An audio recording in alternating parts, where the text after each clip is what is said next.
I don't enjoy the international breaks at all. I think probably most managers will feel the same. It breaks the rhythm a little bit.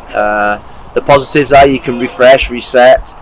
You can get some hours in on the training facility, which means that you can get some confidence back into the team. And what I would say in this second week now, there is a clear pathway to a game of football at the weekend, which is a big game of football for the football club, and we're all excited about. Mascara's history has been maybe one of your most consistent players since you've joined the club. As a former fullback yourself, what does he do well that maybe fans don't notice, and how has he grown in the 2 years you've had him? Well, I think defensively, I think his defensive play is improved remarkably. From where we were to where he is now. The concentration is better, the discipline is better, the 1v1 defending is better, the defending the far post is a lot better, and that bit of his game was super pleased with. The thing that you can do to energize the offensive side of things, because it seems goals are hard to come. Yeah, I think like with anything, you just got to keep practicing.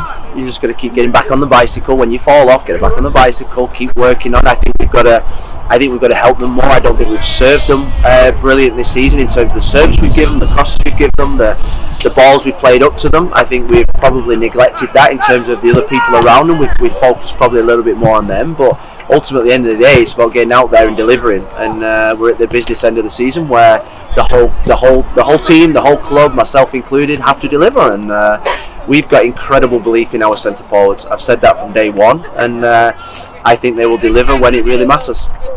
One of those center forwards, albeit one a little bit farther down the depth chart, has been Gage Guerra. He's consistently one of the better performers out here.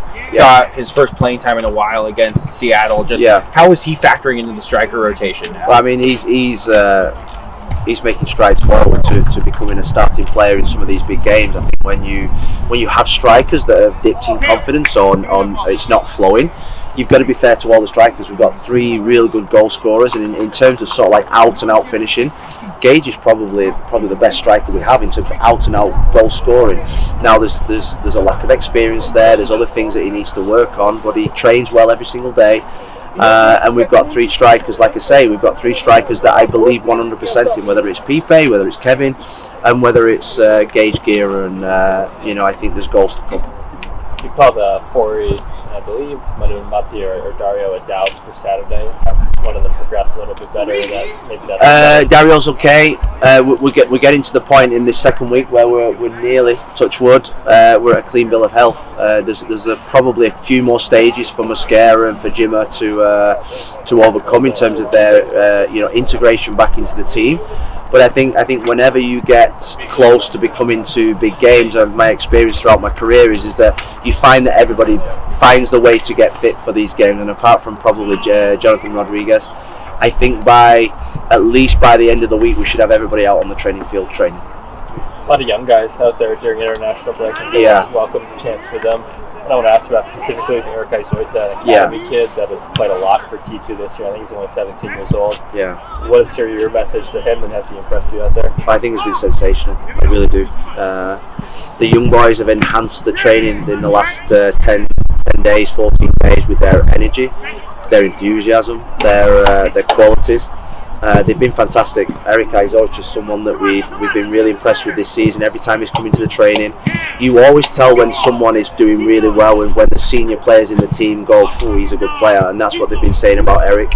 We have a lot of faith in him. We trust him, and we're really looking forward to working with him now at the end of the season on more specific actions that will improve him, and then taking him on the pre-season. I think that's the big thing for him is to come away on pre-season with us next season and play games. You look at what that did for Ian Smith. He got him his MLS contract. Gage Guerra came away, scored goals, got him his MLS contract. I think if that trajectory keeps going, then Eric Izota's making strides forward. This season, my favorite moment is when I scored a goal against San Luis in the last minute. That's my favorite in personal. That was my favorite moment. Muy bien. Did you give Kelsey a hard time when Argentina beat Venezuela a few days ago? ¿Le dijiste algo a Kevin Kelsey después de que Argentina le ganó a Venezuela? No le dije nada porque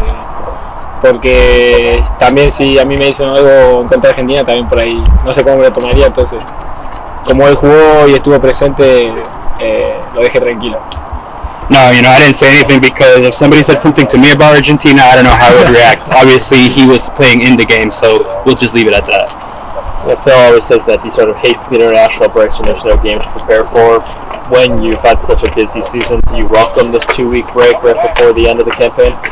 Phil ha dicho varias veces que no le gusta el descanso internacional porque luego no hay partidos, pero ¿tú cómo lo ves? ¿Te gusta a ti tener este descanso? No, comparto con Phil. Me gustaría que todas las semanas hubiera partido.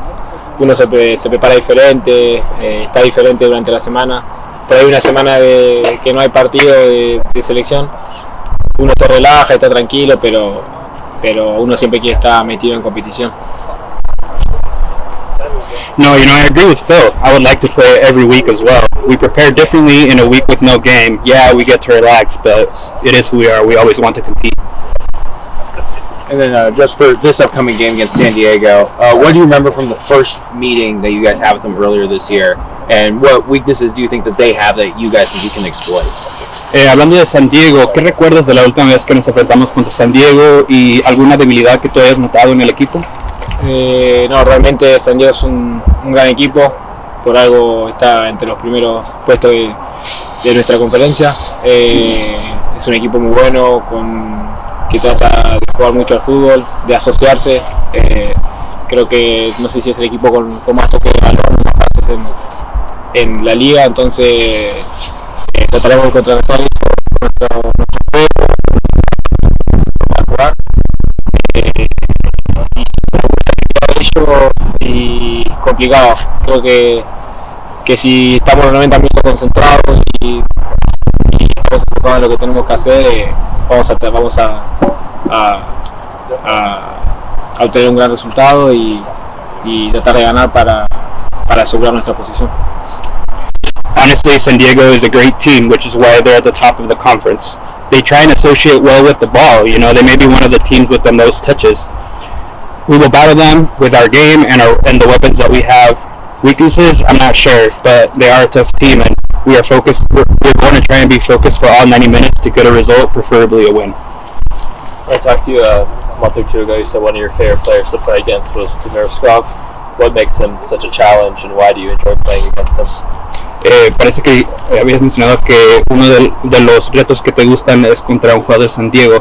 Can you repeat the player? Yeah, Yepe Tverskov. ¿Algún pensamiento que tengas acerca de ese enfrentamiento o esa batalla que puedas tener este fin de semana? No, obviamente uno se pone objetivos durante un partido, pequeños objetivos, pequeñas rivalidades para concentrarse, para estar metido. Bueno, como el jugador que nombraba es un gran jugador, creo que es uno de los mejores volantes de la liga, y obviamente yo y como todo el equipo trataremos de hacer un buen partido, de contrarrestarle el balón a ellos, tratar de sacárselo un poco y hacer nuestro juego como ya dije antes.